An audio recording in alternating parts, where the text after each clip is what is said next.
আজ আমরা কোরআনে কারীম থেকে আল্লাহর অপছন্দনীয় মানুষগুলো কারা তাদের ব্যাপারে জানব।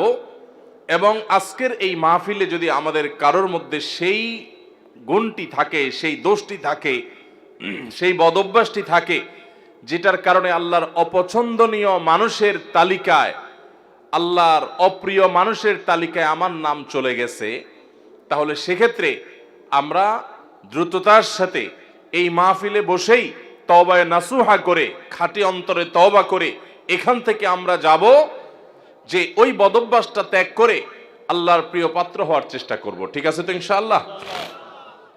তাহলে আমরা কোরআনের আয়াত থেকে আপনাদেরকে জানাবো যে আল্লাহ অমুককে অপছন্দ করেন।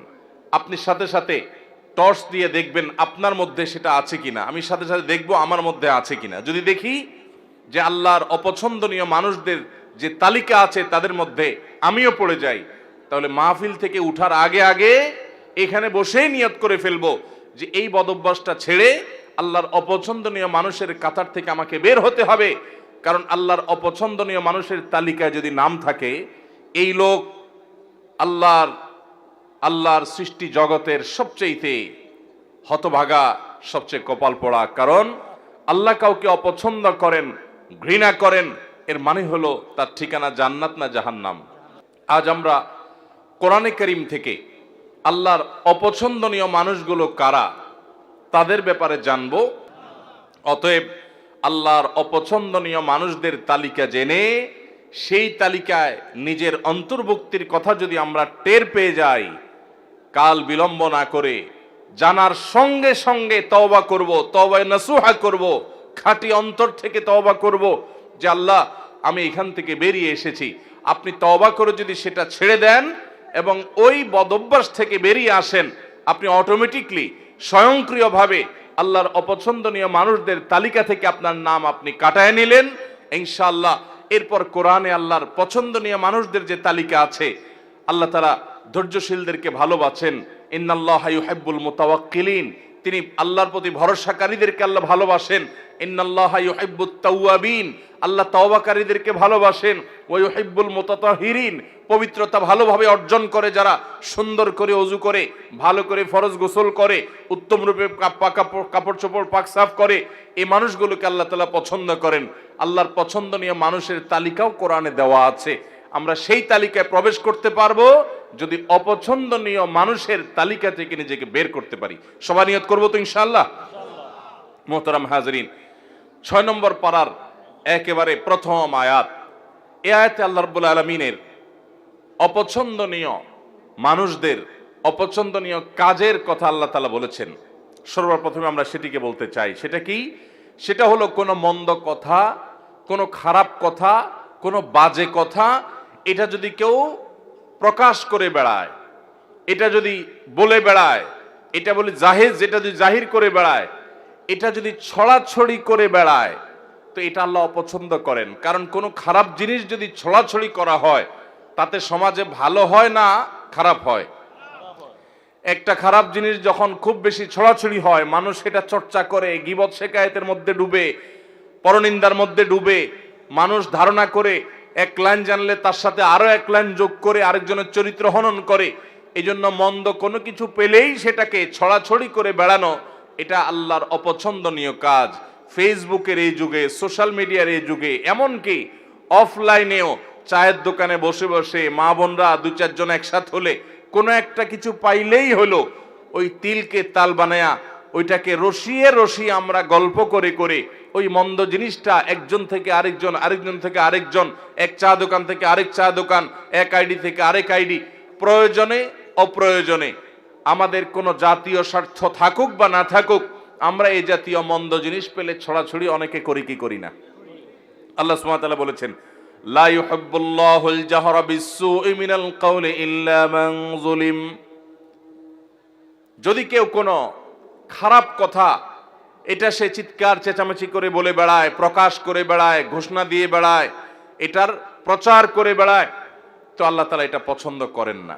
তবে ইল্লা মান যুলিম, যদি কেউ জুলুমের শিকার হয়, নির্যাতিত হয়, মাজলুম হয়, ওই মাজলুম ব্যক্তি সে যদি মানুষের কাছে প্রকাশ করে বেড়ায় ওই লোকটি আমাকে জুলুম করেছে, আমি অমুক দ্বারা নির্যাতিত হয়েছি, নিষ্পেষিত হয়েছি। তো এরকম জুলুমের শিকার মানুষ যদি তার জুলুমের কথা বলেন এবং আত্মরক্ষার চেষ্টা করেন, জালিমকে চিহ্নিত করেন, তাহলে সেই মন্দ, সেটাও তো জুলুম করেছে একজন, মন্দ কথা মন্দ কাজ, ওইটার যদি ছড়াছড়ি হয়, ওইটা যিনি শিকার হয়েছেন তিনি যদি প্রচার করেন, অন্যদের কাছে বলেন, তাহলে সেটা আল্লাহর কাছে অপছন্দনীয় না। কারণ সে বেচারা তো নির্যাতিত, সে তো জুলুমের শিকার, সে জুলুম সহ্য কত করবে? যদি সে জালিমকে উপযুক্ত বিচারের মুখোমুখি করবার জন্য সোচ্চার হয়, তাহলে সেটা আল্লাহর কাছে অপছন্দনীয় না। আর এছাড়া যত মন্দ কথা আছে, খারাপ কথা আছে, কিছু একটা পেলেই হলো, বিশেষ করে মানুষের যখন ব্যক্তিগত কোনো দোষ ত্রুটি পাওয়া যায়, আমরা সেটাকে প্রচার করতে খুব মজা পাই, ঠিক না ঠিক? নবী করিম সাল্লাল্লাহু আলাইহি সাল্লাম বলেছেন, তোমার কোন মুসলিম ভাই এমন কোন একটা ভেজালে, বিপদে, ঝামেলাতে পড়েছে যে তার ভুলের কারণে হয়তো মান ইজ্জত যায় এমন একটা জায়গায় বেচারা পড়েছে, চিপায় পড়ে গেছে। এই সময় সে চায় সবাই তাকে যেন সহযোগিতা করে, সাহায্য করে, তার এই দোষটা নিয়ে যেন খুব বেশি বাড়াবাড়ি চর্চা করি যেন না হয়, সেটা চায়। ওই সময় যদি কোনো আল্লাহর বান্দা দাঁড়িয়ে ওই ব্যক্তির ইজ্জতকে বাঁচাবার চেষ্টা করে, যে ভুলে হয়ে গেছে, অথবা এরকম জটিল কিছু না, বেচারাকে একটু তার সম্মানটাকে রক্ষা করার চেষ্টা করে, তাহলে সেক্ষেত্রে যে এই উদ্যোগ নিল একজনের ইজ্জতকে বাঁচাবার জন্য, এই বেচারাও, এই লোকটাও তার জীবনে কখনো যদি এরকম বিপদে পড়ে, তাহলে আল্লাহ সুবহানাহু ওয়া তাআলা তার ইজ্জতকে এইভাবে রক্ষা করবেন। নবী করিম সাল্লাল্লাহু আলাইহি সাল্লাম বলেছেন, মান সাতারা মুসলিমা সাতারাল্লাহু লাহু ইয়াউমাল কিয়ামাহ। যে ব্যক্তি কোনো মুসলমানের দোষ গোপন করবে, কিয়ামতের ময়দানে মানব ইতিহাসের সকল সদস্য, আদম আলাইহিস সালাম থেকে নিয়ে কিয়ামত হওয়া পর্যন্ত আগত সকল মানুষ যখন উপস্থিত থাকবে, সবার সামনে ওই ব্যক্তির দোষটাকে আল্লাহ তাআলা ডেকে এনে গোপন করে দিবেন। আল্লাহ ডেকে কাছে এনে আল্লাহ রাব্বুল আলামিন বলবেন, চাদরে আবৃত, আপনি আল্লাহর কাছাকাছি এসেছেন। আল্লাহ সুবহানাহু ওয়া তাআলা বলবেন, বান্দা তুমি অমুক অমুক গুনাহ যে করেছো, আতাযকুরু যামবা কাযা ওয়া যামবা কাযা, তোমার অমুক অমুক পাপ, অমুক অমুক অনাচার, জুলুম, হারাম কাজ যে করেছো, তোমার কি মনে পড়ে? বান্দা বলবে, আল্লাহ অবশ্যই মনে পড়ে, সব তো প্রমাণ এভিডেন্স সহ আছে আল্লাহর কাছে। তখন আল্লাহ বলবেন, দুনিয়াতে সেটা আমি ঢেকে রেখেছিলাম, মানুষের সামনে প্রকাশ করে নাই। মানুষের সামনে তুমি ভালো ছিলা, কিন্তু তোমার তলে তলে এই দোষ ছিল, আমি ঢেকে রেখেছিলাম, প্রকাশ করি নাই। আজকেও ঢেকে রাখলাম, প্রকাশ করলাম না, তোমাকে মাফ করে দিলাম। আল্লাহর পক্ষ থেকে এই বিশাল বড় নেয়ামতটা ভাই, আপনার, আমার, ওনার আমাদের সবার প্রয়োজন ভাই। আমাদের দোষ ত্রুটি যদি সব আল্লাহ তাআলা প্রকাশ করে দেন, আমরা রাস্তায় চলতে পারবো না। কি বলেন? রাস্তায় চলার উপায় থাকবে? আপনার ছেলে মেয়ের সামনে, আপনার ভাই বোনের সামনে, আপনার মা বাবার সামনে, আপনার বন্ধু বান্ধবের সামনে আপনার সকল দোষ ত্রুটি, নারী ভুড়ি সব যদি আল্লাহ তাআলা প্রকাশ করে দেন, এক মুহূর্ত পৃথিবীতে টিকা সম্ভব হবে? তাহলে কিয়ামতের ময়দানে আল্লাহ যদি আমাদের দোষ গোপন না করে প্রতিটা দোষ যদি প্রকাশ করেন, এর চাইতে বড় শাস্তি, এর চাইতে বড় আযাব আর কি হতে পারে? সে আযাব থেকে বাঁচার জন্য অন্যতম উপায় এবং মাধ্যম হলো দুনিয়াতে মানুষের দোষ ত্রুটি পেলেই সেটা বলে বেড়ানোর এই মানসিকতা পরিহার করতে হবে। হ্যাঁ, কিছু দোষের প্রচার প্রয়োজন আছে, মানুষকে সাবধান করার জন্য, সতর্ক করার জন্য, সেটাও যতটুকু না করলে নয় ততটুকু। এর বাইরে মানুষের দোষ নিয়ে অহেতুক চর্চা করে বেড়ানো, বিশেষ করে আবারও বলছি, ফেসবুকের এই যুগে, টুইটার, সোশ্যাল মিডিয়ার এই যুগে, টিকটকের এই যুগে, কিছু একটা পেলেই হলো এক শ্রেণীর ভাইরা আছি আমরা ওইটা নিয়ে রাস্তায় ঝাঁপায়া পড়ি। আল্লাহ আমাদের সবাইকে হেদায়েত দান করুন। তাহলে এক শ্রেণীর মানুষের কথা জানলাম, যাদেরকে আল্লাহ তাআলা অপছন্দ করেন, আল্লাহ তাদের পছন্দ করেন না। আল্লাহ বলেছেন, ইন্নাল্লাহা লা ইউহিব, ইন্নাহু লা ইউহিব বা লা ইউহিব্বুল্লাহ। আল্লাহ তাআলা অপছন্দ করেন কাদেরকে? লা ইউহিব্বুল্লাহুল জাহরা বিসসুই মিনাল কাওলি ইল্লা মান যুলিম। কোন খারাপ কথা এটাকে যে চিৎকার করে বেড়ায়, প্রকাশ করে বেড়ায়, ঘোষণা দিয়ে বেড়ায়, এটাকে আল্লাহ অপছন্দ করেন। তাহলে কোনো খারাপ জিনিসের ছড়াছড়ি করা যাবে? করা যাবে না। আল্লাহ আমাদেরকে এই হারাম কাজ থেকে, এই নাজায়েজ কাজ থেকে, এই গুনাহের কাজ থেকে বেঁচে থাকার তৌফিক দান করুন। যেই গুনাহ যত ভয়াবহ, শয়তান ওইটা আমাদের কাছে তত মজাদার করে দেয়। তাহলে একটা জানলাম আমরা, খারাপ জিনিসের ছড়াছড়ি, খারাপ কথা, খারাপ বিষয়, খারাপ ঘটনা, এগুলার অপ্রয়োজনীয় বিশেষ কোনো স্বার্থ বা যৌক্তিক কারণ ছাড়া ওইটার ছড়াছড়ি আল্লাহ তাআলা পছন্দ করেন না। এক নাম্বার 2, সীমা লঙ্ঘনকারীকে আল্লাহ তাআলা পছন্দ করেন না। আল্লাহ বলেছেন ইন্নাল্লাহা লা ইউহিব্বুল মুতাদিন। আল্লাহ তাআলা সীমা লঙ্ঘনকারীকে পছন্দ করেন না। ভাইরা আমার, সীমা লঙ্ঘনকারী কারা? সীমা লঙ্ঘনকারী হলো ওই ব্যক্তিরা যাদের জন্য আল্লাহ তাআলা সীমানা ঠিক করে দিয়েছেন, সে সীমানা ক্রস করে চলে যায়। আপনি দেখা দিতে পারবেন অমুক অমুক অমুক অমুক নারীর সাথে, যাদের সাথে আপনার রক্তের সম্পর্ক আছে, নিজের স্ত্রী ছাড়া তাদের সাথে আপনি দেখা দিতে পারবেন। এছাড়া আপনার যাদের সাথে দেখা দেওয়া জায়েজ, মাহরাম, তাদের সাথে আপনি দেখা দিতে পারবেন। এটা আল্লাহর সীমানা। এর বাইরে বাকিদের সাথে দেখা দেওয়া যাবে? যাবে না। এটা হলো আল্লাহর সীমানা। এখন যদি সেই সীমানা ক্রস করে আপনি যেই কোনো নারীর ছবি পেলেন, ভিডিও পেলেন, ফুটেজ পেলেন, ফেসবুকে পেলেন, পেপারে পেলেন, ম্যাগাজিনে পেলেন, যেখানে পেলেন, রাস্তাঘাটে পেলেন, আপনি চান্সে তাকে দেখে নিলেন, মনে মনে হারাম স্বাদ আস্বাদন করলেন, জল্পনা কল্পনা করলেন, তাহলে আল্লাহ যে সীমানা দিয়েছেন সেই সীমানাটা আমরা ক্রস করলাম কি করলাম না? আল্লাহ যাদের সম্পর্কে, যাদের সাথে দেখা দেওয়াকে জায়েজ করেছেন, তাদের গণ্ডি ওভারটেক করে যাদের সাথে দেখা দেওয়ার অনুমতি আল্লাহ দেন নাই, আপনি সেখানেও গিয়ে দেখেছেন, তাহলে সীমানা ক্রস করছেন কি করেন নাই? এটা হলো সীমা লঙ্ঘন। সীমা লঙ্ঘনের আরো বহু দিক আছে। তাহলে আল্লাহ যেগুলোকে হারাম করেছেন সেগুলোতে লিপ্ত হলে সেটা হলো সীমা লঙ্ঘন। আমাদের সমাজে কিয়ামতের আগে আরো কত কিছু দেখা যাবে ভাইরা। যারা সীমা লঙ্ঘন করে তারা বরং উল্টা যারা সীমা লঙ্ঘন করে না তাদেরকে সীমা লঙ্ঘনের কথা অনেক সময় বলে। যেমন আপনি পাবলিক পরিবহনে যাচ্ছেন, একজন যুবক বা দুজন যুবক একসাথে যাচ্ছে, ঝাঁকানাকা গান ফুল ভলিউমে মোবাইলে বাজায় দিয়া নাচতে নাচতে যাচ্ছে। আপনি যদি বলেন যে ভাই রে, বাবা রে, এত জোরে গানের আওয়াজ দিয়ে রাখছো, আমার তো অসুবিধা হয় বা আমি গান শুনতে চাই না, তোমরা হয় হেডফোন দিয়ে শুনো আর না হলে বন্ধ করো, আশপাশে মানুষের ডিস্টার্ব করিও না। আল্লাহ এটাকে হারাম করেছেন, তুমি মুসলমানের সন্তান না, তাহলে তুমি এটা শুনিও না। এটা বলার পর দেখবেন অনেক যুবক আছে বলবে যে হুজুর বেশি বাড়াবাড়ি করা ভালো না, আল্লাহ সীমা লঙ্ঘনকারীরা অপছন্দ করেন। দেখবেন তখন ওয়াজ শুনাই দিবে। আছে না না এরকম লোক? আপনি হারাম কাজ থেকে যখন নিষেধ করবেন তখন বলবে হুজুররা বেশি বাড়াবাড়ি করে। তো যে ব্যক্তি আল্লাহর সীমানা ক্রস করে চলে গেল, বাড়াবাড়ি তো সে করলো, যে নিষেধ করলো সে তো বরং আল্লাহর সীমানা ক্রস করতে নিষেধ করেছে, সে তো বরং সীমার মধ্যে থাকতে চাচ্ছে। অতএব সীমা লঙ্ঘন করা যাবে না, আল্লাহর সীমার মধ্যে থাকতে হবে। ঠিক একইভাবে আল্লাহ যা হালাল করেছেন সেটাও অনেকে হারাম করে, আল্লাহ যা বলেন নাই নিজে থেকে সেটাও অনেকে বলে, এগুলো সবগুলো সীমা লঙ্ঘনের শামিল। তাহলে দ্বিতীয় প্রকার মানুষ যাদেরকে আল্লাহ অপছন্দ করেন তারা হলো সীমা লঙ্ঘনকারী। আল্লাহ আমাদেরকে সকল প্রকার সীমা লঙ্ঘন থেকে, আল্লাহর হদ এবং সীমানাকে অতিক্রম করা থেকে আল্লাহ তাআলা আমাদেরকে বেঁচে থাকার তৌফিক দান করুন। তাহলে আল্লাহর কোন সীমানা লঙ্ঘন করব না।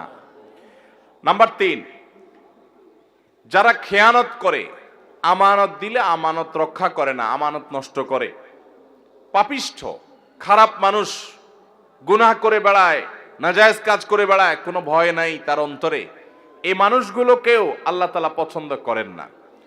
কোরআনে কারীমে আল্লাহ রাব্বুল আলামিন তাদের সম্পর্কে বলেছেন ইয়ামহাকুল্লাহুর রিবা ওয়া ইউরবিস সাদাকাত। আল্লাহ তাআলা রিবা এটাকে ধ্বংস করবেন, সুদকে ধ্বংস করেন, আর সাদাকাতকে আল্লাহ রাব্বুল আলামিন বাড়িয়ে দেন। ওয়াল্লাহু লা ইউহিব্বু কুল্লা কাফফারিন আযীম। আর সকল আল্লাহ তাআলা অবিশ্বাসীকে, কাফিরকে, বেঈমানকে, আল্লাহর প্রতি যাদের ঈমান নাই তাদেরকে, এবং পাপিষ্ঠ খারাপ মানুষকে আল্লাহ তাআলা অপছন্দ করেন, তাদেরকে আল্লাহ তাআলা পছন্দ করেন না। আল্লাহ তাআলা আরো বলেছেন ইন্নাল্লাহা লা ইউহিব্বু মান কানা খাওয়ানান আথীমা। যারা খেয়ানতকারী, কথায় কথায় খেয়ানত করে মানুষের সাথে, এবং পাপিষ্ঠ অপরাধ করে, কথায় কথায় নাজায়েজ কাজ করে, আল্লাহর ভয় নেই, তার দিল কাঁপে না, এই মানুষগুলোকে আল্লাহ তাআলা অপছন্দ করেন। খেয়ানতকারী আমরা অনেকেই আছি, এমনকি অনেকে আছেন 5 ওয়াক্ত নামাজ পড়েন আবার খেয়ানতকারী। কিভাবে? আপনার কাছে কেউ কোনো টাকা পয়সা রেখেছে, আপনি সেটা ভেঙে ফেলেছেন। এবার যখন যিনি জমা রেখেছেন চেয়েছেন দিচ্ছি দেব করে টালবাহানা করছেন, এই যে আমানত রাখার পরে টাকাটা ভেঙে ফেলেছেন, এটার নাম খেয়ানত। এটার নাম কি? এরকম বহু প্রকারের খেয়ানত আছে।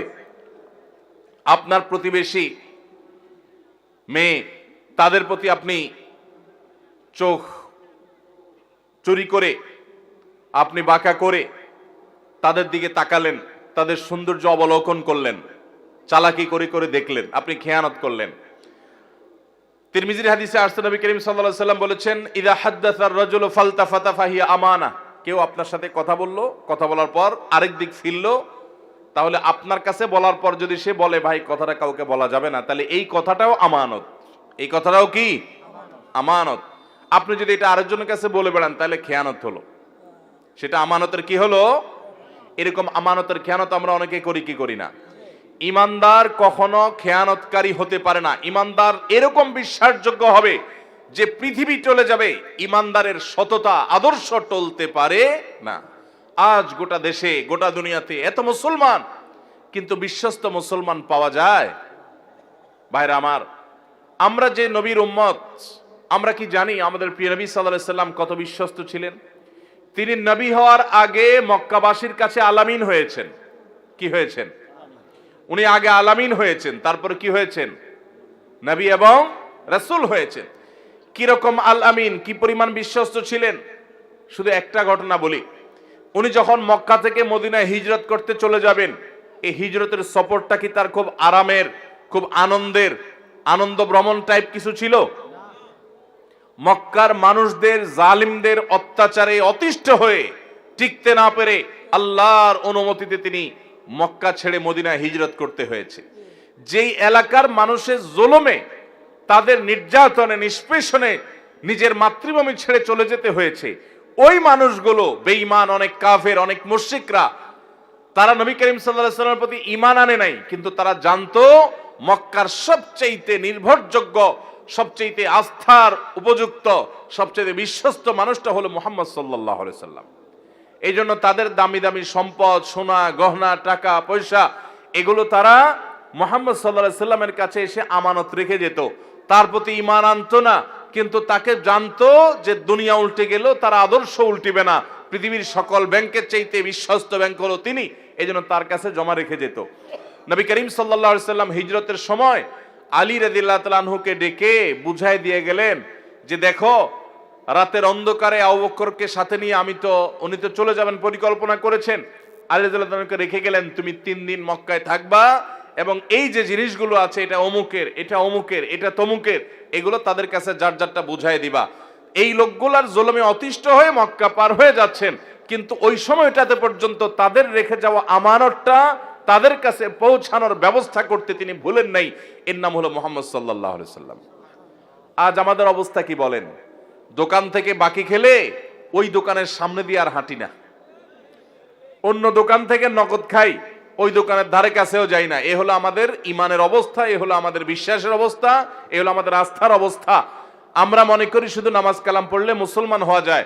মুসলমান অবশ্যই তাকে বিশ্বস্ত হতে হবে, আস্থাশীল হতে হবে, মুসলমানকে আমানতদার হতে হবে। আমানতের খেয়ানতকারী, মানুষের কথা এর কথা ওর কাছে লাগায়, মানুষের গোপনীয় কথা বলে বেড়ায় এবং মানুষের টাকা পয়সা তসরুপ করে, আমানতের খেয়ানত করে, এই ব্যক্তি কখনো ভালো মুসলমান হতে পারে না। এই জন্য ভাইরা আমার, তৃতীয়ত আল্লাহর কাছে অপ্রিয় ব্যক্তি হলো আমানতের খেয়ানতকারী ব্যক্তি এবং যত প্রকার পাপাচার আছে এগুলোতে লিপ্ত ব্যক্তি। 4 নম্বর, জালিম, অত্যাচারী, অবিচারী। আল্লাহ তাআলা তাদের সম্পর্কে বলেছেন, ইন্নাহু লা ইউহিব্বুজ জালিমিন, নিশ্চয় আল্লাহ রাব্বুল আলামিন জালিমদেরকে কখনো পছন্দ করেন না। অনেক লোক আছে দেখবেন, নামাজ পড়ে, রোজা রাখে, হজ করে, দান সাদাকা করে, ওয়াজ নসিহত করে, ওয়াজ নসিহত শুনে, কোরআন তেলাওয়াত করে, তাসবিহ তাহলিল করে। অনেক মহিলারা, মা বোনরা আছেন, তারা পর্দা পুশিদাও করে, কিন্তু আবার অন্যের প্রতি জুলুমও করে। আছে না নাই? শাশুড়ি তসবিহ হাত থেকে নামে না, কিন্তু ছেলের বউর উপর অত্যাচার করে। আছে না নাই? নিজের মেয়েটার শরীরটাতে তাও দেয়, আর আরেকজনের মেয়েকে পুত্রবধূ করে আনছে, তাকে খাটাতে খাটাতে পাগল বানায় ফেলায়। আছে না নাই? নিজের মেয়েটার কোনো দোষ চোখে পড়ে না, কিন্তু পরের মেয়েটার শুধু দোষ না গুণটাও দোষের মতো দেখে। আছে না নাই? অনেক শ্বশুর আছেন কপালে দাগ পড়ে গেছে সেজদা দিতে দিতে, কিন্তু জুলুম করেন, নানাভাবে জুলুম করেন। জমিতে যখন তিনি চাষাবাদ করতে যান আরেকজনের আইল ঠেলেন, জমি বাড়ান। আছে না নাই? ভাইরা আমার, অনেক ভাইরা আছি আমরা দুর্বল পেলে, গরিব মানুষ পেলে তাদের উপরে চড়াও হই, তাদের উপরে অত্যাচার করি, তাদের হক নষ্ট করি, তাদের উপরে জুলুম করি। মনে রাখবেন, জুলুম এত ভয়াবহ অপরাধ, এত ভয়াবহ অপরাধ, কিয়ামতের ময়দানে কোন চতুষ্পদ জন্তু তারা কি আমাদের মতো তাদের আমলের কোনো হিসাব নিকাশ হবে? গরু, ছাগল, হাঁস, মুরগি, যত রকমের আল্লাহর সৃষ্টি আছে মানুষ ছাড়া, জিন ছাড়া, তাদের কোনো হিসাব নিকাশ হবে? আল্লাহ তাআলা হাঁস মুরগিকে বলবেন যে কি পরিমাণ খাইছো, হালাল খাইছো না হারাম খাইছো, হিসাব দিয়ে যাও। এরকম কোন কথা আছে কোরআন হাদিসে? হাঁস মুরগি যদি আরেকজনের ঘরে যায়া তার প্লেট থেকে ভাত খেয়ে চলে আসে, কিয়ামতের ময়দানে আল্লাহ তাদেরকে জাহান্নামের শাস্তি দিবেন, এমন কোনো কথা আছে? কারণ তাদের এসব হিসাব নিকাশ নাই, এগুলো হবে মানুষের। কিন্তু ভাইরা আমার, জুলুম এরকম একটা অপরাধ, এরকম একটা গুনাহ, জীবজন্তু পশু পাখিরাও যদি একজন আরেকজনের প্রতি জুলুম করে, কিয়ামতের ময়দানে শুধু ওই একটা অপরাধের বিচার তাদের হবে। নবী করিম সাল্লাল্লাহু আলাইহি সাল্লাম বলেছেন, শিং বিশিষ্ট কোন প্রাণী, ধরুন একটা গরু, সে শিং নাই এমন একটা প্রাণীকে যদি গুতা মারে, অর্থাৎ অত্যাচার অবিচার করে, দুর্বল যে তার প্রতি, কিয়ামতের ময়দানে আল্লাহ তাআলা ওই দুর্বলকে শিং দিবেন, অর্থাৎ শক্তি দিবেন, দিয়ে বলবেন যে এবার তুমি ওই সবল যে তোমার প্রতি জুলুম করেছিল দুনিয়াতে, তুমি তার প্রতিকার, তার বিহিত করতে পারো নাই, বিচার পাও নাই, আজকে তুমি তার প্রতিশোধ গ্রহণ করো। একই মাপের গুতা তাকে মেরে তার শাস্তি, তার প্রায়শ্চিত্ত তুমি নিশ্চিত করো, বুঝিয়ে দাও। তাদেরকে সৃষ্টি করবেন আবার আল্লাহ তাআলা। পশু পাখি এমনিই তো মৃত্যুর পর মাটির সাথে মিশে যাবে, কিন্তু যারা জুলুম করেছে ওই পশু পাখিগুলোকে, ওই প্রাণীগুলোকে আল্লাহ তাআলা আবার জীবিত করবেন। জালেমকেও, মাজলুমকেও, যে জুলুম করেছে তাকেও, যার প্রতি জুলুম করা হয়েছে তাকেও। এরপরে ওই প্রাণীদের মধ্যে পর্যন্ত যে নির্যাতিত হয়েছে তাকে দিয়ে আল্লাহ তাআলা জালিম এবং নির্যাতনকারী, অবিচারকারী, অত্যাচারী ওই প্রাণীটিকে পর্যন্ত আল্লাহ তাআলা শাস্তি দিবেন। এরপরে বলবেন কোন তোরাবা, যাও তোমরা মাটি হয়ে যাও। এবার মাটির সাথে তারা মিশে যাবে, তাদের না জান্নাত আছে না জাহান্নাম আছে। ভাইরা আমার, জুলুম এত ভয়াবহ অপরাধ, এত ডেঞ্জারাস বিষয় যে আল্লাহ সুবহানাহু ওয়া তাআলা পশু পাখিদের কোনো হালাল হারামের বাজ বিচার করবেন না, তাদের অন্য কোন বিষয়ের কোনো হিসাব নিকাশ নেবেন না। কিন্তু তারাও যদি জুলুম করে আল্লাহ রাব্বুল আলামিন এইভাবে পাকড়াও করবেন।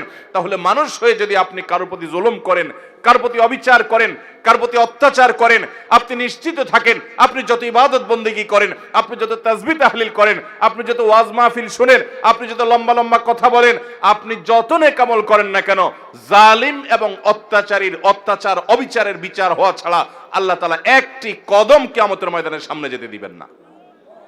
ভাইরা আমার, নবী করিম সাল্লাল্লাহু আলাইহি সাল্লাম বলেছেন, সেদিন আসার আগে নিজেদের মধ্যকার দেনা পানা, কাউকে জুলুম করেছো, কাউকে গালি দিয়েছো, কারোর প্রতি অবিচার করেছো, এগুলোর বিচার, এগুলোর বিহিত, এগুলোর ক্ষমা চাওয়া, এগুলোর সব ঝামেলা চুকায় নাও সেদিন আসার আগে, যেদিন কেউ কারোর কোনো উপকারে আসবে না, কেউ কাউকে ছাড় দিবে না। ভাইরা আমার, নবী করিম সাল্লাল্লাহু আলাইহি সাল্লাম সাহাবীদেরকে জিজ্ঞাসা করেছেন, আতাদরুনা মানিল মুফলিস, তোমরা কি জানো সবচেয়ে বড় ভিখারি কে? সাহাবীরা বললেন, আল মুফলিসু ফিনা মাল্লা দিনার লাহু ওয়ালা দিরহামা। হে আল্লাহর রাসূল, যার কোনো টাকাও নাই, পয়সাও নাই, আমরা জানি সেই সবচেয়ে ভিখারি, সেই সবচেয়ে হতভাগা। নবীজি সাল্লাল্লাহু আলাইহি সাল্লাম বলেছেন, সে সবচেয়ে বড় হতভাগা না রে, আসল হতভাগা, এর চাইতে বড় হতভাগা হলো যে দুনিয়াতে অনেক নামাজ কালাম পড়েছে, অনেক কোরআন খতম করেছে, অনেক রোজা রেখেছে, অনেক দান সাদাকা করেছে, অনেক ওয়াজ মাহফিলে হাজির হয়েছে, অনেক ওয়াজ মাহফিল শুনেছে, অনেক ওয়াজ মাহফিলের ভলান্টিয়ারি করেছে, অনেক ওয়াজ মাহফিলে টাকা পয়সা দিয়েছে, অনেক অনেক ভালো কাজ করেছে, বাবা মার কথা শুনেছে, অনেক ভালো কাজ করেছে, কিন্তু সে কাউকে জুলুম করেছে, কেউ কাউকে গালি দিয়েছে, সে কাউকে ধাক্কা দিয়েছে, কারো হক মেরেছে, কারো টাকা মেরেছে, জুলুম করেছে। কিয়ামতের ময়দানে সকল পাওনাদার হাজির হবে, একজন একজন করে সবার পাওনার বিচার আল্লাহ করবেন। এবং ওই দিন তার তো আর টাকা পয়সা দেওয়ার মতো থাকবে না। ওই পশু পাখিদের মতো আল্লাহ তাআলা বলবে না তুমিও একটা ধাক্কা দিয়ে দাও। আল্লাহ তাআলা তার নেকামল যেগুলো কষ্ট করে সে আনছে ওইগুলো পাওনাদারকে দিয়ে বুঝে বিদায় করবেন। এভাবে দিতে দিতে তার নেকামল শেষ হবে, পাওনাদার শেষ হবে না। এবার পাওনাদারদের পাপের বোঝা তার মাথায় দিয়ে তারপর তাকে জাহান্নামে নিক্ষেপ করবেন। অনেক আমল করে, অনেক আমলের পাহাড় নিয়ে হাজির হওয়ার পরও এরকম খালি হাতে জাহান্নামে অন্যদের আযাব, অন্যদের গুনাহের বোঝা নিয়ে মাথায় জাহান্নামে যারা যাবে, নবী সাল্লাল্লাহু আলাইহি সাল্লাম বলেছেন এরা হলো সৃষ্টি জগতের সবচেয়ে হতভাগা, সবচেয়ে কপাল পোড়া, সবচেয়ে ভিখারি, সবচেয়ে অভাবী। এই রিক্ত এরকম অসহায় মানুষগুলো তারাই হবে যারা দুনিয়াতে জুলুম করে, জুলুমের বিহিত করা ছাড়া দুনিয়া থেকে গেছে। আল্লাহ তাআলা আমাদেরকে জুলুম থেকে বেঁচে থাকার তৌফিক দান করুন।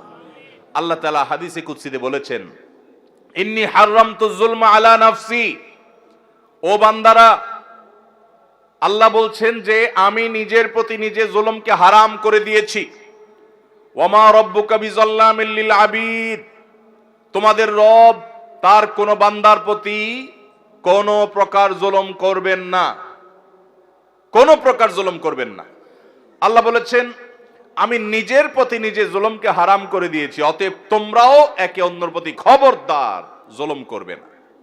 আমরা অনেকে আছি জুলুমকে কোনো বিষয় মনে করি না। কত জালিম, কত অত্যাচারী, কত মানুষের চোখের পানি ফেলছে, কত মানুষের কষ্টের কারণ হচ্ছে। বিশেষ করে আমার যুবক ভাইদেরকে বলতে চাই, সে সকল ভাইদেরকে, বোনদেরকে বলতে চাই যাদের গায়ে জোর আছে, যাদের শক্তি আছে, বল আছে, পাওয়ার আছে, ক্ষমতা আছে, দাপট আছে, টাকার জোর, ক্ষমতার জোর, কলমের জোর, হাই হ্যালোর জোর আছে, এই জোরের চোটে যার সাথে আপনার শত্রুতা আছে তার গোষ্ঠী উদ্ধার করলেন, তাকে দমন করলেন, তাকে মামলা দিলেন, তাকে হামলা দিলেন, তাকে জেল জুলুমের শিকার করলেন, তাকে নানাভাবে কষ্ট দিলেন। মনে করছেন আল্লাহ তাআলা দেখছেন না? মনে করছেন আল্লাহ তাআলা ভুলে যাবেন? আপনার রব লা ইয়াদিল্লু ওয়া লা ইয়ানসা, তিনি কোনো কিছু ভুলে যান না। আপনি আপনার রবকে এরকম মনে করবেন আল্লাহ তাহসাবান্নাল্লাহ গাফিলা, জালিমরা যা করছে এগুলো সম্পর্কে আল্লাহ উদাসীন, কিছুই দেখছেন না, এরকমটি মনে করবেন না। আল্লাহর কসম প্রতিটি জুলুমের বিচার কিয়ামতে আল্লাহ তাআলা অবশ্যই করবেন। ভাইরা আমার, কয়েকজন যুবক যখন একসাথে হয়, দুই যুবক একসাথে যখন রিকশা উঠে, রিকশাওয়ালা বেচারা একটু থেকে আধটু যদি করে, একটু বেশ কম করে, বাপের বয়সী হলেও যায় কলার ধরতে। কারণ দুই দোস্ত একসাথে আছে, কলেজে পড়ে, শরীরে একটা ভাব চলে আসে, ঠিক না ভাই? ঠিক। আপনি যে রিকশাওয়ালাকে একটা ধাক্কা দিয়ে গেছেন, একটা ঘুষি, একটা থাপ্পড়, একটা গালি দিয়ে চলে গেছেন, বেচারা তো ভয়ে কিছু বলে নাই, কলেজের ছাত্র মারবে, কয়েকজন একসাথে আছে, কিছু বলে নাই। ভাই, আপনি কি জানেন এই রিকশাওয়ালাকে আপনি এক সময় টর্চ লাইট দিয়ে খুঁজে আর পাবেন না। 10 বছর 20 বছর পরে যখন আপনার এই অপরাধের কথা স্মরণ হবে যে আমি তো আমার যৌবনে কলেজে পড়াকালীন সময় একজন রিকশাওয়ালার প্রতি অবিচার করেছিলাম, জুলুম করেছিলাম, এখন একটু মাপ চাই, ওই চেষ্টা করলেও তো খুঁজে আর লোকটাকে বের করতে পারবেন না।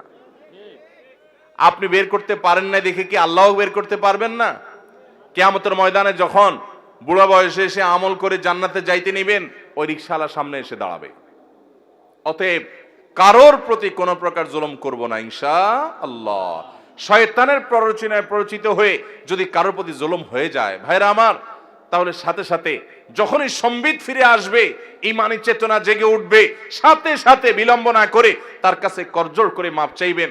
ভাই, অন্যায় হয়ে গেছে, আমাকে মাফ করে দেন। ভাই, আমি আপনাকে একটু শক্ত কথা বলে ফেলেছি, আল্লাহর ওয়াস্তে মাফ করে দেন। আপনি যদি দুনিয়াতে মাপ চেয়ে নেন, আপনার লেটা চুকে গেল, মামলা খালাস হয়ে গেল। না হলে মনে রাখবেন, হাজার হাজার এরকম জুলুমের মামলা আপনার বিরুদ্ধে দায়ের হয়ে আছে, কিয়ামতের ময়দানে কোনো আমল কিন্তু কুলাবে না। বেশি আমল করতে পারেন আর না পারেন, অনেক তাসবিহ তেলাওয়াত করতে পারেন আর না পারেন, অন্তত কোনো মানুষের প্রতি কখনো জুলুম করবেন না। ঠিক আছে তো ইনশাআল্লাহ? যুবক ভাইয়েরা, শক্তিকে নিয়ন্ত্রণ করব তো ইনশাআল্লাহ? কয়েকজন বন্ধু একসাথে যখন বাসে উঠেন, কন্ট্রাক্টর বেচারা যা ভাড়া দেয়, 5-6 জন কলেজের ছাত্র, ইউনিভার্সিটির ছাত্র একসাথে থাকলে দেখলে আর বেশি বাড়াবাড়ি করে না। যদি বেশি বাড়াবাড়ি করে, চোখ গোরানি দিলে বেচারা মনে করে থাক, যান বাঁচাই। আছে না নাই? 10 টাকা 20 টাকা 50 টাকা কম দিয়ে চলে আসলেন, বেচারা ভয়ে কিছু বলে নাই। আপনি মনে করছেন শেষ এখানে, এই মামলা এখানে শেষ?